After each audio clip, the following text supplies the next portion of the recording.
কোন দলকে এককভাবে ক্ষমতায় নিয়ে আমরা স্বৈরাচার ফ্যাসিবাদী হতে দেব না। গণ অধিকার ডাক প্রতীকে নির্বাচিত হয়েছে বিএনপি সহ 42টি দল। আমরা যুগপৎ আন্দোলন করেছি, কিন্তু দুঃখের বিষয় এই ক্ষমতায় যেতে না যেতেই বিএনপি নেতা কর্মীদের চেহারার বদল আমরা দেখতে পাচ্ছি। আওয়ামী প্রতিবাদের প্রতিধ্বনি তাদের কর্মকাণ্ডে আমরা শুনতে পাচ্ছি। ভাবিয়ে হাঁপাইতে আইসে কয় বিটিউটা স্যার, তাড়াতাড়ি বিটিউটা স্যার সাইরা লাইছে দি। আমি কি বুঝলাম না। কয় ভিপি লুর। আমি লুর না নূর, ভিপি নূর। কি হয়েছে বলো? কয় কি বক্তব্য দিছে এবার আসলে কার? ভিপি নূর কার? আমি কয় কারো না, ভিপি নূর বাংলাদেশের। তাই বলে কি বিএনপি কে নিয়া আওয়ামী লীগ যা কইছে না তারা শুরু করে দিছে, হাসুবুজ যাইতে পারে নাই। কি বলছে বোঝেন নাই তো? চলুন ভিপি নূর আসলে হঠাৎ করে মানে সমস্যাটা কি আই ডোন্ট নো। বিএনপি রে ভাই এমন ঘাটে ধুইছে, এই ধোয়ার পরে বিএনপির যে ইমেজটা ছিল সেই ইমেজটা আরো 10 গুণ নষ্ট হয়ে গেছে। কারণ বিএনপি স্বৈরতন্ত্র, বিএনপি স্বৈরশাসকের ভূমিকা পালন করবে, ফেসিবাদ হয়ে যাবে, বিএনপি পল্টি নিয়ে গেছে। না না, আমার কথা না। ভিপি নূরের বক্তব্যের ক্লিয়ার মেসেজ যদি আমরা দেখতে পাই, গণ অধিকার পরিষদের একটা সিদ্ধান্ত সামনে আসছে। 300 আসনে প্রার্থী দেবে গণ অধিকার পরিষদ। আচ্ছা, সারা বাংলাদেশে 300 জন ভালো করে কর্মী আছে কিনা আমি জানি না গণ অধিকার পরিষদের। আর সেখানে তারা এমপি নির্বাচনের জন্য কি বলা হয় যে তাদের প্রতিনিধি দিবে। আদৌ কি এটা সম্ভব? আচ্ছা, এখন বিএনপির বিপক্ষে ভিপি নূরের যে অবস্থান সেটা কেন? ক্ষমতাকে কেন্দ্র করে। ভিপি নূর বরাবরই ক্ষমতার টাচে থাকে। কখনো শেখ হাসিনার মধ্যে মায়ের ছোঁয়া পায়, কখনো খালেদা জিয়ার মধ্যে আপুসির নেত্রীর ছোঁয়া পায়। আবার এখন বিএনপিরে স্বৈরশাসক আওয়ামী লীগের বিপরীতে আরেকটা আওয়ামী লীগ বা আওয়ামী লীগের কণ্ঠই বিএনপির কণ্ঠে বা তারেক জিয়াদের কণ্ঠে শুনতে পায় বা মির্জা ফখরুলদের কণ্ঠে শুনতে পায়। এখন এই শুনতে পাওয়ার মেইন কারণটা কি? চিন্তা ভাবনা করতেছে যে বিএনপি এককভাবে নির্বাচন করে ক্ষমতায় যাবে। তো এককভাবে যদি বিএনপি নির্বাচন করে, তো গণ অধিকার পরিষদের আমরা যদি দেখি ভিপি নূর ছাড়া তিনি হয়তো পাশ করবেন, কিন্তু এর বাহিরে একটা ক্যারেক্টার আছে যে তার এলাকা থেকে সে এমপি ইলেকশন তো দূরের কথা, উপজেলা চেয়ারম্যান হয়ে আসতে পারবে। আপনার মনে হয় বাংলাদেশের যে কোনো আসনে ভিপি নূরের তো সংখ্যা আছে, নিজের এলাকায় সে যাইয়া সেখানে আওয়ামী লীগ যদি প্রার্থী দেয়, বিএনপি যদি প্রার্থী দেয়, জামাত যদি প্রার্থী দেয়, ভিপি নূর পাশ করবে, এটা আমার বিশ্বাস হয় না। এটা বাস্তবতা। আর বাকিদের কথা তাহলে কি? তো ভিপি নূর এখানে যে আয়োজনটা করাতে চাচ্ছে বা এই যে ঘোষণা দিচ্ছে বা বিএনপির এই যে মোটামুটি হোয়াইট ওয়াশ করলো বা চরিত্র নিয়ে বিএনপির প্রশ্ন তুললো, এটার মেইন কারণটা হচ্ছে আমাকেও তোমাদের সাথে পার্লামেন্টে নিয়ে যাও, আলাদাভাবে আমি ইলেকশন করে পাশ করব না। এখন বিএনপি যদি কোনো একটা জায়গা থেকে ভিপি নূরের 5টা সিট দেয়, সেখান থেকে 2টা-3টা পাশ করবে কেন? এইটা একটা জোটগত পলিসি ইস্যু। যখন বিএনপি জোটে যাবে যে হ্যাঁ গণ অধিকার পরিষদকে আমরা নিয়েছি, তোমরা 5টা সিট পাবা, আমি লিখে দিয়ে যাচ্ছি 5টার মধ্যে 3টা সিট হলে পাশ করে চলে আসবে। যেমনটা আওয়ামী লীগ সরকারের আমলে জাতীয় পার্টি পাশ করতো। কেমনে করতো? যে আসনে জাতীয় পার্টির সিট দিচ্ছে ওই আসনে আওয়ামী লীগ প্রার্থী দেয় না। আর এটা একটা পলিসি যে হ্যাঁ এই জোটকে সাথে রাখতে হবে। এখন বিএনপির কি আসলে এতটা দুর্দিন আসছে?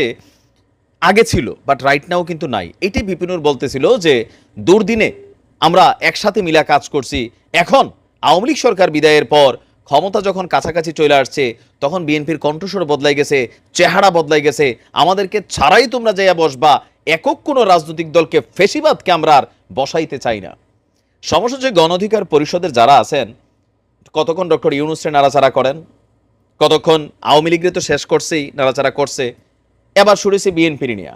তো আওয়ামী লীগের নিয়ে যেই ভাষায় ভিপি নূর কথা বলতো তখন আপনার কাছে মনে হয়তো স্ট্রং ডেমোক্রেসি। আজকে যখন বিএনপি নিয়ে কথা বলছে, একটু কমেন্ট বক্সে চেক করে আপনি দেখেন আপনি আসলে ভিপি নূরের বিপরীতে কতগুলা কমেন্ট করে বসছেন। কেন জানেন? কারণ হচ্ছে ভিপি নূর এখন ওই কথাগুলো বলছে যেগুলো আপনার শুনতে ভাল লাগে না। আবার আওয়ামী লীগের তারা রাইট হয়তো লেখা শুরু করছে, হাহারি এক দেওয়া শুরু করছে। তো আমার মনে হয় যে ভিপি নূরদের উচিত যে সিস্টেমিকলি চলা, মানে এরকম গরম গরম বক্তব্যগুলো আওয়ামী লীগের বিপরীতে যখন দিচ্ছেন, মাঠ পাইছেন, এখন আপনি এই মাঠ আর নাই। এই মাঠটা এখন অরিজিনাল পলিটিশিয়ানদের। সারা বাংলাদেশে গণ অধিকার এককভাবে যদি কোনো একটা অঞ্চলে সবাই ক্যান্ডিডেট দেয়, একটা সিটও পাবে না। তো সেই জায়গায় বিএনপি নিয়ে এই ধরনের কথাবার্তা এই মুহূর্তে তারেক জিয়ার এই দুঃসময়ে একটা নেগেটিভ সিচুয়েশন তো আছেই। কতটুকু উচিত হয়েছে আপনি মনে করেন? খেলা হবে তোদের সাথে, মানে এরকম মোটা গাড়া ছিল, শরীরটা এরকম বলিষ্ঠ ছিল, প্লেয়ারটার নাম কি? খেলা হবে। তারপর অপারেশন করাইয়া অনেকটা শুকাই গেছেন, কলিজাটাও সাথে মনে শুকাই গেছিল। বাংলাদেশের ওয়ান অ্যান্ড অনলি ব্লুটুথ বয়, যিনি বাংলা ভাষার একটা ডায়লগকে আন্তর্জাতিক অঙ্গনে ছড়িয়ে দিয়েছিলেন। মুরব্বি না, ওই ডায়লগটা না, কোনটা? খেলা হবে। শামীম ওসমান সাহেব দীর্ঘদিন পর গর্ত থেকে বের হয়ে আসছেন। তিনি বহুত আগে বাংলাদেশ ছেড়ে চলে গিয়েছিলেন। তার ছেলে আয়মান ওসমান বারবার প্রমাণ করার চেষ্টা করছে যে আমরা দেশ ছেড়ে যাই নাই, এরকম ঢাকা শহরের দেখাইয়া হাসি দিছিল, কিন্তু তার আব্বা অনেক আগেই পালাই গেছে। আবার আজকে অরিজিনালি দেখা গেছে কোথায় আছে, দিল্লিতে। দিল্লিতে নিজামুদ্দিন আউলিয়া, এই গানটা যারা শোনেন নাই একবার শুনে নেবেন, কারণ নিজামুদ্দিন আউলিয়ার মাঝারেই দেখা গিয়েছে শামীম ওসমানকে। দীর্ঘ একটা সময় আত্মগোপনে ছিলেন, বাট সেইখানে কেউ না কেউ ছবিটা তুলে সামনে দিয়ে দিছে। তবে চিনতে একটু কষ্টই হচ্ছে শামীম ওসমানকে। ছাত্র জনতার আন্দোলনে ছেলে এবং রাজনৈতিক অনুসারীদের নিয়ে গুলি চালিয়ে তুমুল সমালোচনার মুখে পড়েছিলেন এমপি শামীম ওসমান। 5 আগস্টের পর ওসমান পরিবারের সদস্যদের দেখা মেলেনি। তারা দেশের বাইরে আছে বলা হচ্ছিল, সিঙ্গাপুর অথবা সামহাও, কিন্তু ফাইনালি দেখা গেল যে দেশে না, তারা ভারতে আছেন। গতকালকে রাতে দিল্লিতে দেখা মিলেছে শামীম ওসমানের। পরিবারের সদস্যদের নিয়ে নিজামুদ্দিন আউলিয়ার মাজার জিয়ারত করছেন। হ্যাঁ, বাবার দরবার থেকে নাকি কেউ খালি হাতে ফিরে না। এখন কি দোয়া চাইছেন সেটাই হচ্ছে কথা। তবে নেত্রীর জন্য দোয়া চাইছেন এটা আমি নিশ্চিত বলতে পারি, কারণ শামীম ভাই আর যাই হোক শেখ হাসিনার একনিষ্ঠ কর্মী। তো দেশটিতে অধ্যয়নরত আকাশ হক নামক একজন বাংলাদেশি শিক্ষার্থী শামীম ওসমানকে এই মাজারে দেখার পর সে তার ফোন থেকে কাটাস করে একটা ছবি তুলে ফেলছে। থুইলা পটাস করে একটা সামাজিক যোগাযোগ মাধ্যমে ছেড়ে দিয়েছে, আর সাথে সাথে ছবিটা ভাইরাল হয়েছে। ছবিতে দেখা গেছে শামীম ওসমান গাঢ় গোলাপি রঙের হাফ হাতা একটি শার্ট এবং ছাই রঙের একটি প্যান্ট পরে মাজারের মূল বেদির সামনে দাঁড়িয়ে আছেন। পোস্টে আকাশ লিখেছেন, শামীম ওসমান এবং তার পরিবারের সদস্যরা আমার সামনে নিজামুদ্দিন আউলিয়ার দরবারে দাঁড়িয়ে আছেন। ভালো মন্দ কিছু জিজ্ঞেস করবো কিনা ভাবতেছি, আবার কবে দেখা হয় না হয় সেটাই বা কে জানে। তো এই বিষয়ে সংবাদ মাধ্যম যোগাযোগ করলে শিক্ষার্থী আকাশক জানান তার সামনে সে নিজেই সাক্ষী, শামীম ওসমান এবং তার পরিবারের সদস্যরাই ছিলেন, ঘটনাটা সত্য। তো মাজারে কি করে জিয়ারত করে, কিসের জিয়ারত করে?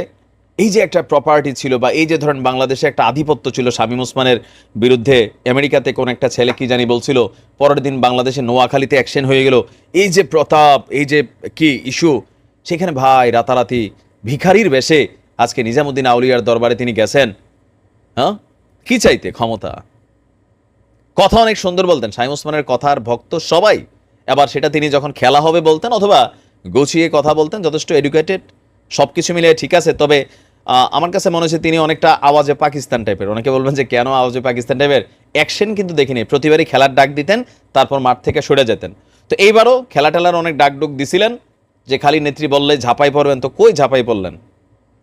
নেত্রী গেছে, বয়স্ক মানুষ, আপনারা থাকতেন, খেলতেন। যাই হোক, এরকম বিভিন্ন জায়গায় আস্তে আস্তে নেতাকর্মীরা ভাসবে। হাসান মাহমুদ ভাসছে বেলজিয়ামে, লুক্সেমবার্গে, এখানে নিজামুদ্দিন আউলিয়ার দরবারে একজন ভাসছে, কাউকে হয়তো আমরা কোনো এক আরো অন্য জায়গায় দেখতে পাবো।